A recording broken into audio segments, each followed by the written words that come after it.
Let's take a look at what Tesla did today. So we are down $12.70, 3.39%, closed at 361.62. Post-market seemed to be up a little bit.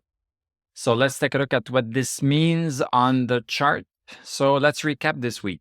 We were watching this triangle right here. This was the support. This was and still is that resistance. We broke that support. So when did we break it? On Wednesday. We broke it on Wednesday. So this was not good news. That support was no longer into play.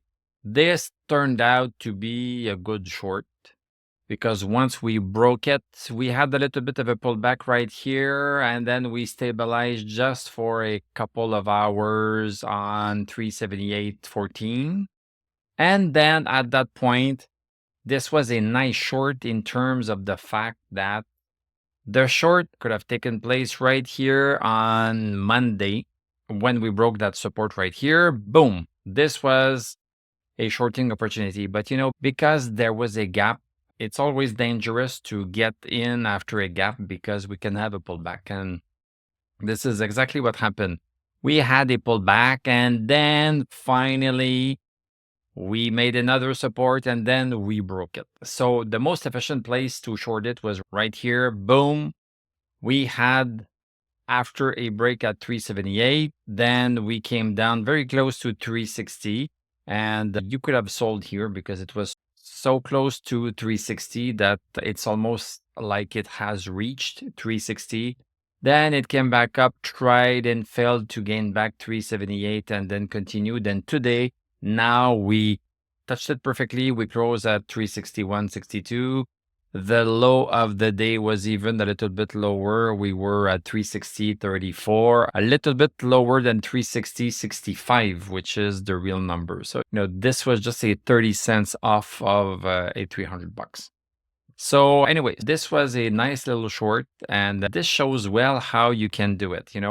Once you go after a gap down, then you can expect a pullback. So you need to have some nerves of steel to suffer the stock going against you in order to finally go in your direction.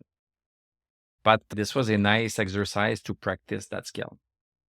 So we'll see what happens next week. So far, post-market, we are up 77 cents, but we could be having a further move down lower than 360 Monday. So we'll see how Monday is going to go. Where could we be going? So, we are into this big bullish channel. This is the big bullish channel that we are into, and we are staying pretty close to that support, except since November, we started to get far away from it. And now it seems like we are going back to it. So, we could be easily going back down to 330, and then we should be able to bounce on that support because, the support has been in place since April of last year. This is a real pattern of Tesla. This is almost a year. So these lines last a long time and they have an effect a long time. So we could definitely be bouncing at around 330 something. And it would be a great place to get back into Tesla, a super great place. So as soon as we start bouncing, we can switch on the 1-hour chart to find a nice entry, or on the daily chart, the entry will most likely be at 360 after we break this downward resistance right here. We should break it and then break 360.65, and then assuming we have a nice stochastic, we can get back in and take another swing to maybe the same place that we stopped in December 484. This could be another swing. And depending on how it's played, you can make a lot of money here. You can make a lot of money. If you enter at 360 and it goes to 484, that's almost $100 a share. So, this is pretty money. And if you buy some options, depending on the premiums, you could be getting a lot of options, like around 10 options for 10, 13 bucks, maybe. This is what happened right here. I got some options, some calls, just out of the money calls a little bit. I took the calls, I think at 380 strike. and I got them at around $1,000 each. So, it's only $1,000 to control 100 shares of Tesla. Yes, the options don't grow as fast as the stock price, but let me tell you, once we get in the money, they start to grow almost as fast as the stock, and the fact that you can buy many calls. So this is getting great leverage. So, this was a super nice run. I described it in my community on my Discord channel. I described everything. So, this was a super nice run. And we could be getting, as I mentioned, we could be getting another one soon right here to pretty much the same place and even higher. Could be very nice indeed. Okay, let's take a look at the rest of the market. So VIX 1655, that's not too bad, but we are increasing today by 1.06. We need to watch this. Bonds still coming down at the same time. We are still bouncing on support. There's no stochastic over 60, so there's possibility that we continue down. Dow Jones, okay, not too good of a day, 1% down. And we are starting to see some things right here. So we are definitely making a top. Boom. Look at this. Perfect top. We are going sideways. This support right here is not the main support. So this is a big congestion zone between 41,800 and 45,000. This is where we are. We are into a bullish channel at the same time. We are going higher and higher. Right now, we might be resting on 44,235. We'll see what happens. We still have a good stochastic. So it's possible that we rest. We have some support right here. You see it. Boom, boom, boom. We have a little bit of support at 44,000. So this is where we are right now. SPX outside of the downward channel. This is good, but if you notice the highs right here, they are right in line. So they are in line. It means that we have something like this. So we have a little bit of an extension of our bullish channel right here. The main one is right here. We have a little bit of an extension that is happening. Still pretty good. We have a good stochastic on it. We cannot conclude that this thing is going to go down. When we start losing stochastic over 60, then we should start watching where our support lines are, because once the support lines after stochastic is gone, support is gone, boom, that's a big sell. Nasdaq still pretty good, stopping right smack on support. Not the best day, 1.3% down. So we'll see what happens next week. Russell, you see it? Cannot break 23.25.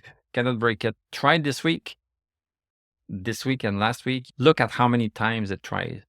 Yeah. Since January 20th, it has been trying, cannot get over. So we stay aside. If it does not give us a signal, we just stay aside and we watch. It's the easiest thing in the world to do. Stochastic is still good, so we could be trying again. Today we had the non-farm payrolls come out. The forecast was at 205,000, actual 143. So a little bit less jobs were created. Unemployment rate, a little bit of a decrease in unemployment, and the Michigan Consumer Sentiment Index forecast was at 72. It came down to 68. Consumer sentiment fell for the second straight month to reach its lowest reading since July 2024, with the gauge for current economic conditions falling to 68.7 from 74, and the expectations sub-index declining to 67.3 from 69.3. So people are a little bit less enthused by the economy. So this is what's showing a little bit right here.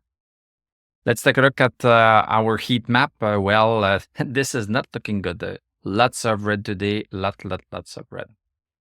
Let's take a look at some Tesla news we get from my Discord server. Tesla's China sales dropped 11.5% as BYD gains market share.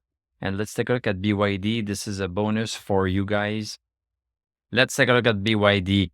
We called it on the Discord channel and also for buy alert members right here. We called it right here when we broke 36.26. Next day was pretty much even Steven, but then boom, look at this. We are at 41.22. So nice move. So yes, BYD is doing something interesting.